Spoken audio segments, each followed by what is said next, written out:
Bismillahirrahmanirrahim. Alhamdulillah wassalatu wassalamu ala Rasulillah wa ala alihi wa sahbihi wa ala. Alhamdulillah wa sekalian di subuh hari ini dengan izin Allah kita bisa dipertemukan ya dalam program pembelajaran ya Madrasah Tafaqquh Markas Al-Itqan.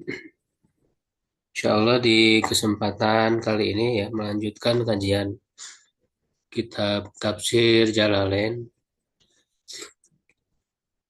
yang sebelumnya sudah dilaksanakan dan sekarang ya insya Allah masuk di surat Al-Baqarah ya ayat 100 ya.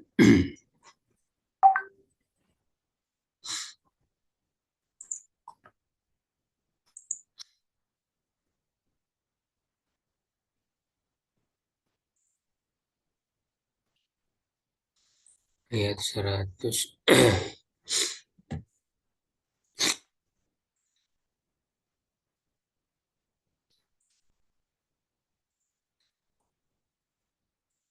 Silahkan yang mau baca, ada yang mau baca?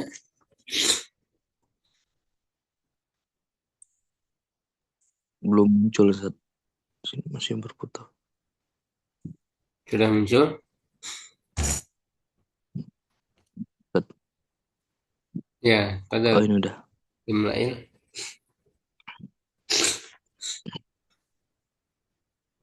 Bismillahirrahmanirrahim. Ini Ustaz, ayatnya dulu baca Ustaz ya. Ya, ayat dulu lalu tafsir. Lama dan nabadhahu fariqum minhum bal aktsaruhum la yu'minun.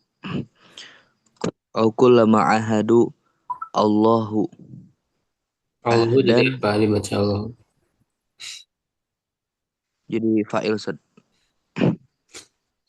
Enggak, masa jadi fa'il? Eh, Fa'ilnya kan ada wawu di ahadu situ, ada wawu sudah fa'il. Jadi Yus. maf'ul bih ya Allah.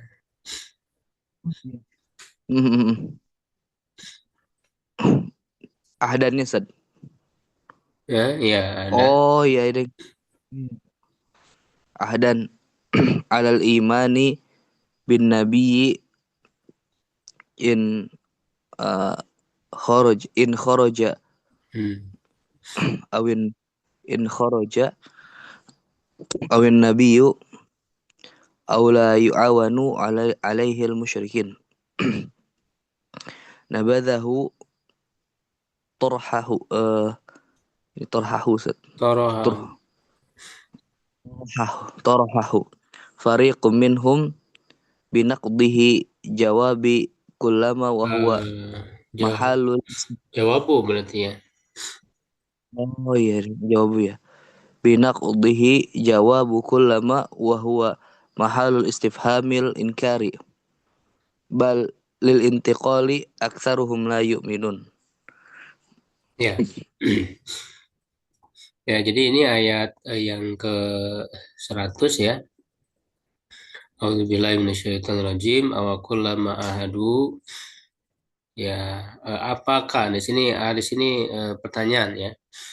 Apakah setiap kali mereka, tetapi tentu pertanyaan di sini eh, bukan dalam makna hakiki ya bertanya, tapi ada tujuan lain ya. Nanti di sini akan disebut ya istifham ingkari ya. Di pertanyaan untuk mengingkari. Ya, jadi mengingkari apa yang dilakukan oleh orang-orang Yahudi ini. Jadi awakul lama ya apakah ya setiap kali ahadu mereka berjanji ya mereka membuat suatu perjanjian ya, ahdan ahadu ahdan. Di sini ditafsirkan ya seperti biasa dalam tafsir Jalalain yaitu biasanya melengkapi kata-kata yang tidak disebut ya di dalam Al-Quran jadi untuk memperjelas ya walaupun dengan kata-kata yang ringkas ya. Jadi ahadu di sini boleh menambahkan maf'ul bihnya ahadullah, maf'ul bih yang pertama ya berarti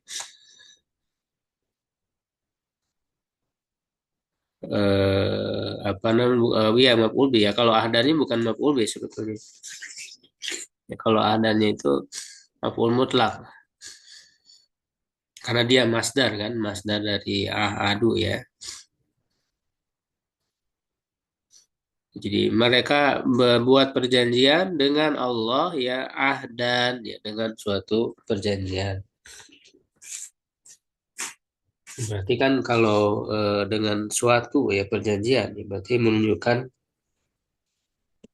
bilangan ya, menunjukkan jumlah ya, perjanjian ya, berarti itu disebutnya maf'ul mutlak libayani ada dihi ya untuk menjelaskan bilangannya.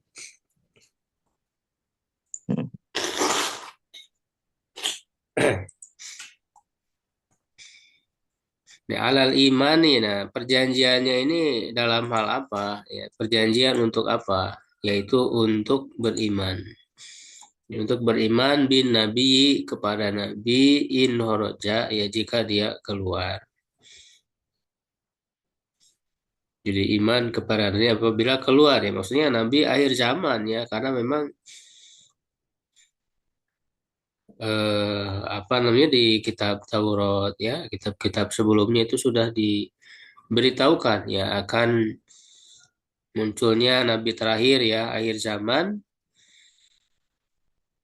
sehingga ya itu adalah konsekuensi ya ataupun menjadi komitmen menjadi perjanjian bahwa kalau datang Nabi terakhir ini mereka akan beriman ya makanya kan orang-orang Yahudi ya ada tiga kabilah besar ya Yahudi di Madinah ya sebelum Rasulullah SAW diutus itu mereka sudah tinggal di Madinah ya.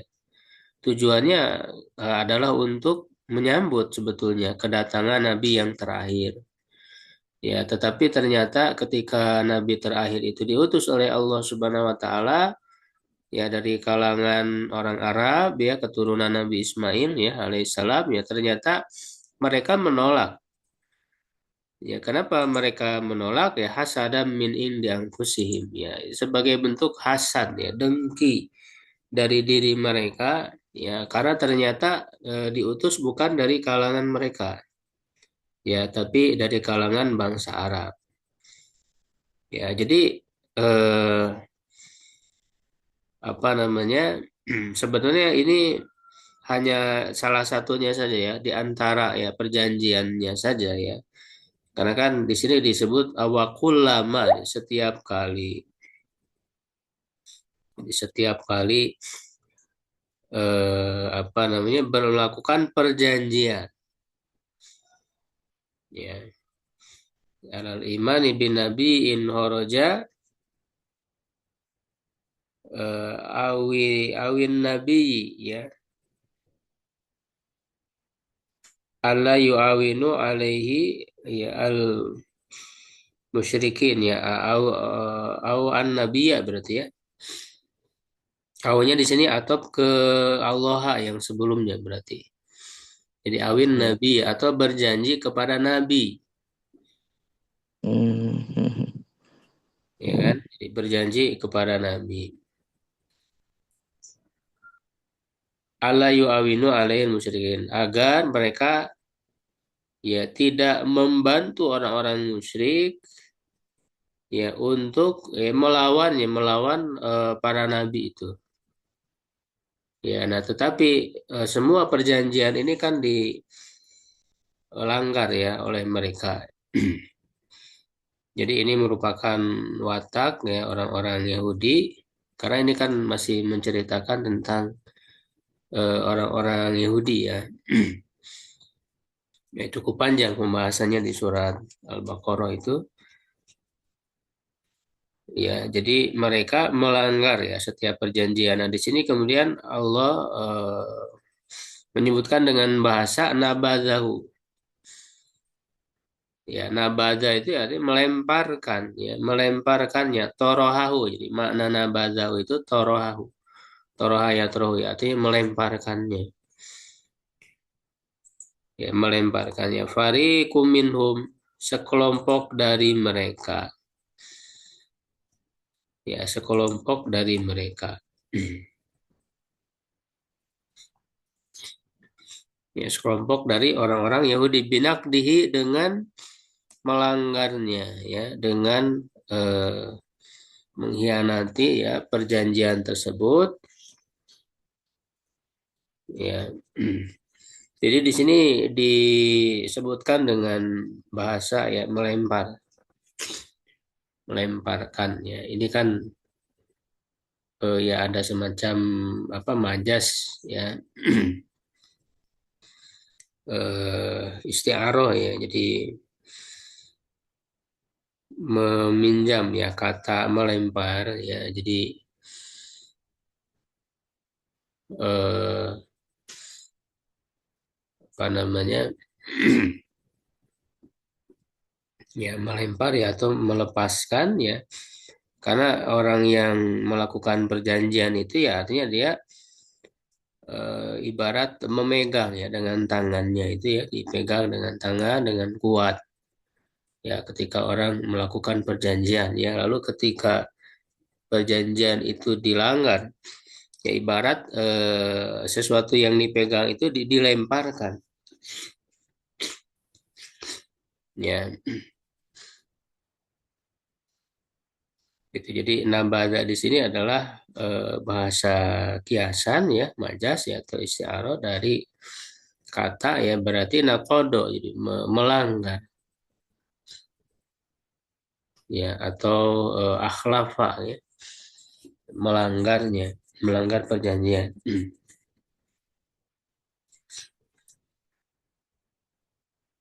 Jawabu kulama, ya. Ini adalah jawab dari kulama, maksudnya jawab syarat, ya, karena di kata kulama itu kan adalah syarat. Setiap kali mereka membuat perjanjian, nah mana jawab syaratnya? Nabadahu, ya, nabadahu fariqum minhum. Jadi jumlah nabadahu fariqun itu adalah jawabnya, jawab syaratnya. Ya, jawabu kulama, jawab syarat dari kulama, dari kata kulama. Wa huwa ma'alul istifhamil inkari. Dan dia adalah posisinya, ya, posisinya sebagai istifham inkari, pertanyaan untuk mengingkari. Ya, karena memang pertanyaan-pertanyaan yang ada di dalam Al-Quran, ya, yang disebutkan oleh Allah itu bukan pertanyaan dalam mana hakikat. Ya, kalau secara hakikat kan yang namanya istifham tuh ya tolabul fahmi, ya. Itu tolabul jawab, ya, tolabul ilmi. Jadi meminta untuk memahami, ya, mengetahui, ya. Sedangkan kan Allah sudah maha mengetahui. Jadi bukan dalam makna bertanya ya secara hakiki. Jadi ada tujuan-tujuan lain. Ya, banyak sebenarnya tujuan-tujuan lain dari istifham, dari pertanyaan itu. Ya, diantaranya adalah inkari, untuk mengingkari. Nah, ini bisa diperdalam dalam ilmu balaghah, ya. Dalam ilmu balaghah itu dibahas tujuan-tujuan lain dari pertanyaan. Ya, ada inkari, ya, ada takriri, ada eh, apa namanya, misalnya tahdid, ya, untuk mendorong, ya. Itu banyak ininya. Nah, ini kan perlu kita untuk mengetahui sehingga ketika kita membaca Al-Quran, ya, memahaminya itu bisa betul-betul paham, ya, apa yang Allah maksud, ya, dengan firman-Nya itu. Ya, bal lil intiqali, ya, untuk berpindah, ya, atau apa namanya, untuk berpindah dari suatu pernyataan atau suatu perkataan, ya, pembicaraan kepada hal lain ya. Kalau kita artikan kan biasa bahkan atau tetapi ya. Aksaruhum la yu'minuna, kebanyakan mereka itu tidak beriman. Ya tidak beriman itu ya tadi ya dengan mereka melanggar ya perjanjian yang sudah dibuat ya yaitu tidak beriman kepada nabi yang terakhir yang akan diutus ya. Jadi menunjukkan bahwa salah satu bentuk yang paling kuat ya dari iman itu ya adalah menepati janji. Ya, nah dari sini kan kita bisa mengambil pelajaran ya menjadi petunjuk bagaimana memahami orang-orang Yahudi, bagaimana bersikap ya terhadap orang-orang Yahudi yang mereka itu selalu melanggar perjanjian. Ya, jadi jangankan kepada manusia, kepada Allah ya, janji kepada Allah sih selalu dilanggar. Mereka berani gitu ya, kepada Allah itu. Nah, apalagi kepada manusia. Ya, nah sehingga, nah inilah yang berlaku ya sampai hari ini. Karena ketika Allah menjelaskan tentang orang Yahudi ini kan, ya artinya watak ya keseluruhan mereka baik dari dulu ya sampai sekarang. Ya, karena ada kesamaan. Karena Quran ini kan petunjuknya bukan hanya pada saat diturunkan saja, sampai seterusnya ya, sampai akhir zaman. Menjadi petunjuk ya untuk menghadapi orang-orang Yahudi ya. Maka kita lihat sekarang ya dengan kezaliman mereka ya, kebiadaban mereka terhadap bangsa Palestina ya, pada kaum muslimin yang ada di sana. Itu sudah berkali-kali ya mereka apa namanya ketika ada perjanjian itu selalu dilanggar oleh mereka. Makanya bukan bukan lagi menjadi cara yang tepat ya untuk melakukan perjanjian dengan mereka. Udah bukan lagi dengan bahasa negosiasi gitu ya. Jadi tidak tepat misalnya ada ide ya untuk apa namanya two state ya solution gitu ya. Ada dua negara, solusi dua negara itu nggak tepat. Ya, karena selalu dilanggar dari dulu ya. Ketika diberi batasannya ya segini untuk Israel ya segini untuk Palestina ya. Tapi kan faktanya orang-orang Yahudi sendiri ya melanggar ya terus menguasai ya mencaplok wilayah Palestina sehingga tersisa yang sangat sedikit ya dari Gaza.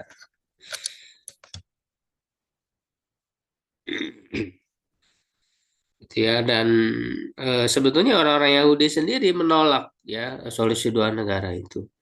Mereka yang justru ya ingin menguasai semuanya, bahkan yang mereka ingin kuasai kan bukan hanya Palestina tapi negara-negara yang lainnya juga. Gitu ya. Nah, jadi ini orang kalau orang membaca Al-Quran ya, mempelajari, mentadabburi Al-Quran ini menjadi panduan dalam bersikap. Gitu ya, karena masih ada sekarang itu yang mengusung solusi dua negara ya. Ya, termasuk ya presiden kita ya disayangkan. Gitu ya. Jadi tidak ya karena dia tidak betul-betul menjalankan Al-Quran gitu. Kalau dia Muslim betul-betul menjalankan Al-Quran ya harusnya menjadikan Quran ini menjadi petunjuk dalam bersikap. Ya, orang Yahudi ini sudah nggak cocok lagi untuk dengan perdamaian ya. Justru kan mereka yang menzolimi, mereka yang merampas tanah Palestina. Masa bernegosiasi dengan pencuri, dengan perampas ya, dengan penjahat. Ya harusnya diusir ya dari Palestina. Nah ini Allah menyebut kata ya aksaruhum ya kebanyakan mereka karena sebelumnya kan disebut farik ya sebagian ya ini bisa aja ada anggapan oh mungkin sebagian kecilnya. Nah justru di sini diberikan bantahan ya bahwa apa aksaru kebanyakan mereka Ya, kebanyakan mereka itu tidak beriman, durhaka ya. Jadi eh, apa namanya ya menjadi watak yang umum ya, mayoritas kebanyakan mereka. Ya, jadi yang dikecualikan itu ya berarti hanya sedikit saja. Makanya kan yang beriman ya kepada Nabi Muhammad, yang masuk Islam dari kalangannya itu sangat sedikit sekali. Ya, sangat sedikit sekali.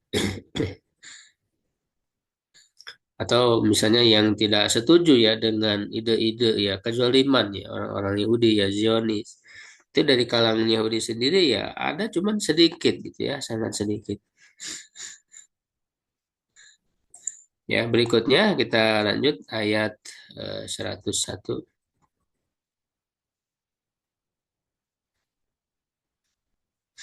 Si loading ya. Ya, silahkan yang membaca berikutnya. Boleh Ustaz, anak. Iban, benar. Baik Ustaz. Boleh, anak juga ada kitabnya. Ya. Ya. Bismillah. Qala al-muallif rahimahullahu taala.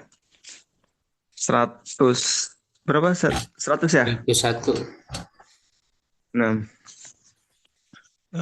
ولما جاءهم رسول من عند الله مصدق لما معهم نبذ فريق من الذين أوتوا الكتاب كتاب الله وراء ظهورهم كأنهم لا يعلمون ولما جاءهم رسول من عند الله محمد صلى الله عليه وسلم مصدق لما معهم نبذ فريق من الذين أوتوا الكتاب كتاب الله أي التوراة وراء ظهورهم أي لم يعملوا بما فيها من الإيمان بالرسول وغيره كأنهم لا يعلمون ما فيها من أنه نبي حق أو أنها كتاب الله. Ya. Ya, walamma ja'ahum rasul, dan ketika rasul datang kepada mereka ya min indillah dari sisi Allah ya. Nah, rasul di sini maksudnya adalah Muhammadun Shallallahu Alaihi Wasallam. Ya. Jadi dengan diutusnya Rasulullah SAW ya sebagai nabi yang terakhir ya yang sudah diketahui ya oleh orang-orang Yahudi itu melalui kitab mereka ya, di kitab Taurat ya, termasuk juga di kitab Injil ya. Kitab-kitab sebelumnya sudah dituliskan ya tentang akan kedatangan nabi yang terakhir ini. Di Musa dikul lima bahum, yang membenarkan terhadap apa yang ada pada mereka ya, dia membenarkan pada kitab-kitab yang sebelumnya ya, karena kan informasi ya yang ada di kitab-kitab sebelumnya itu ya dibenarkan ya oleh Al-Quran. Ya tentu maksudnya adalah yang masih asli, yang belum dirubah-rubah oleh mereka ya, karena inti ajaran ya dari para nabi itu ya sama gitu ya, terutama masalah akidah ya itu ada kesamaan ya dalam syariat-syariat juga secara garis besarnya ya, ya kecuali ada perbedaan dari segi rincian-rincian, dan itu juga terkadang di dalam Quran juga dijelaskan bagaimana syariat para nabi sebelumnya juga kan ada penjelasannya. Ya, jadi ini satu kesatuan ya, satu hal yang diteruskan ya oleh Al-Quran. Kan ya Al-Quran itu menghimpun semua kebaikan kitab-kitab sebelumnya. Ya, dan tentu ya adalah yang paling terbaik ya Al-Quran ini. Ya Allah Subhanahu wa taala turunkan ya.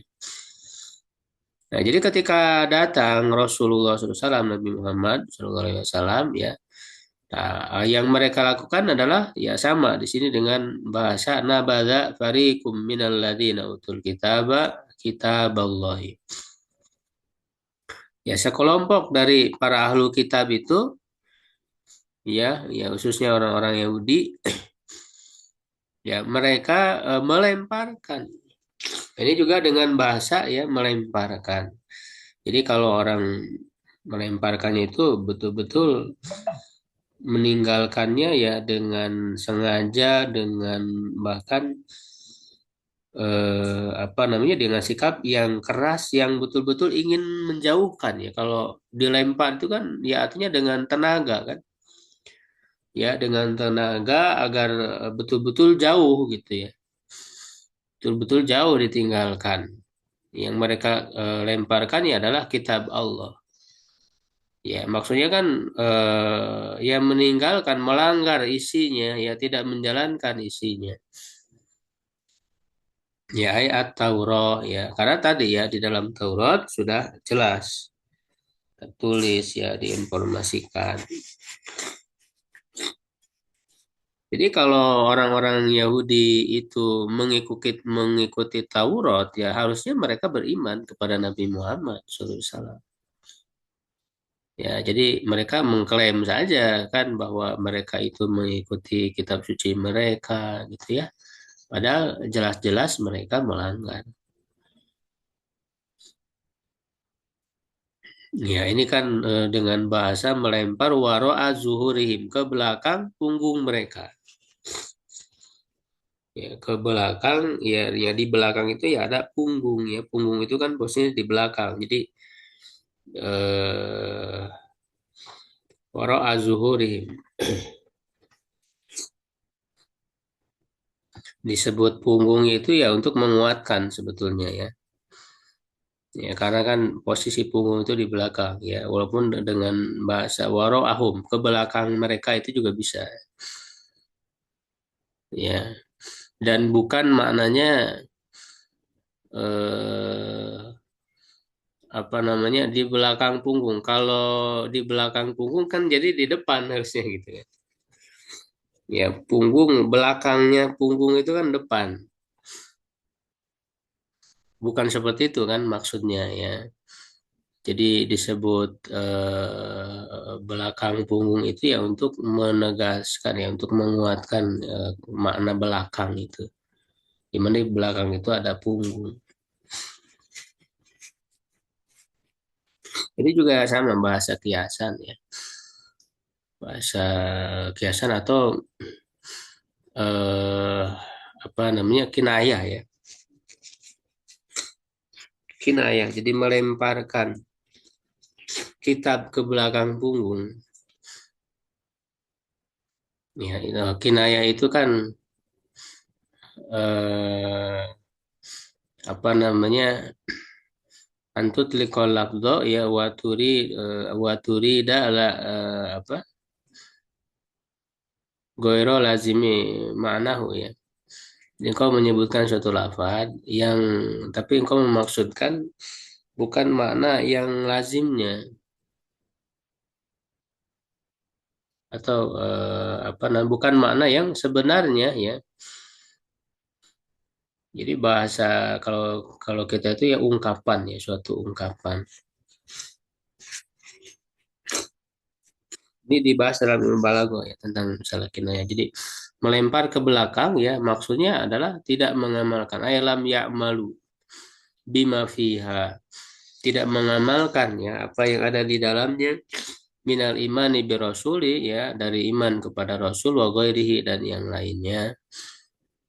Karena hum la ya'lamuna seakan-akan mereka tidak mengetahui ma fiha min annahu nabiyyun haqqun ya apa yang ada di dalamnya di dalam Taurat itu ya bahwa dia adalah nabi yang hak au anha kitabullah bahwa dia adalah kitab Allah yang harusnya diimani, diikuti ya dijalankan.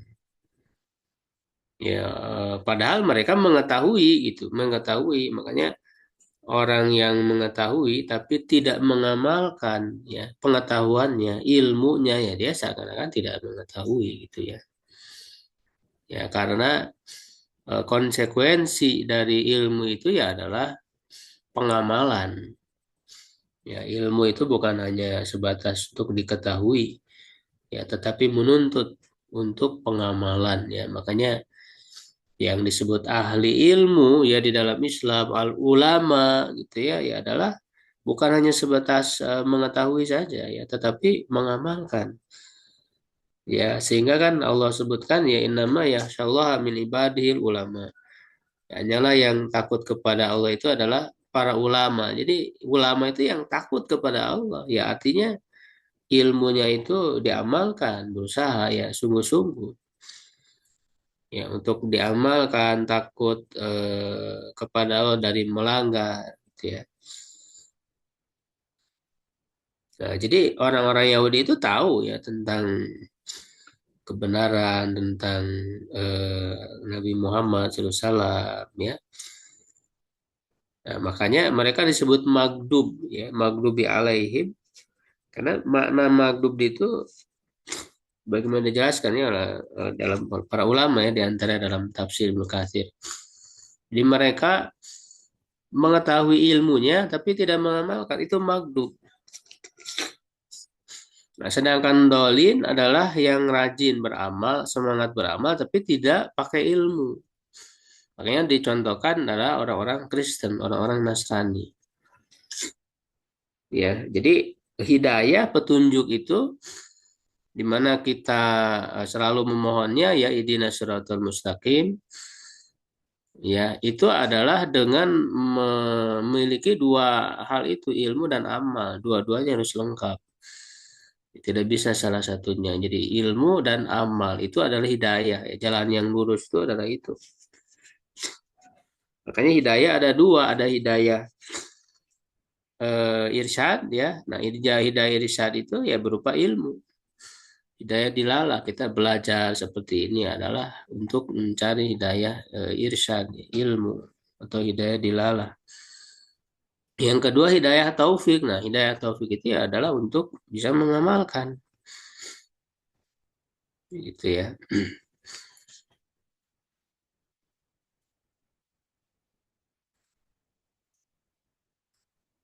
Baik, mungkin sampai situ dulu ya dua ayat aja lah. Ini panjang soalnya ayat berikutnya itu sudah apa namanya pembicaraan yang baru berkaitan dengan sihir ya nanti karena nanti korelasinya ya ketika apa namanya perjanjian dilanggar kemudian ya kitab yang jelas-jelas Allah turunkan kepada mereka sebagai panduan hidup ya yang jelas itu mereka lemparkan mereka tinggalkan justru yang mereka ikuti adalah sihir gitu bukannya kitab Allah. Ya, sampai di situ barangkali kalau ada yang ditanyakan.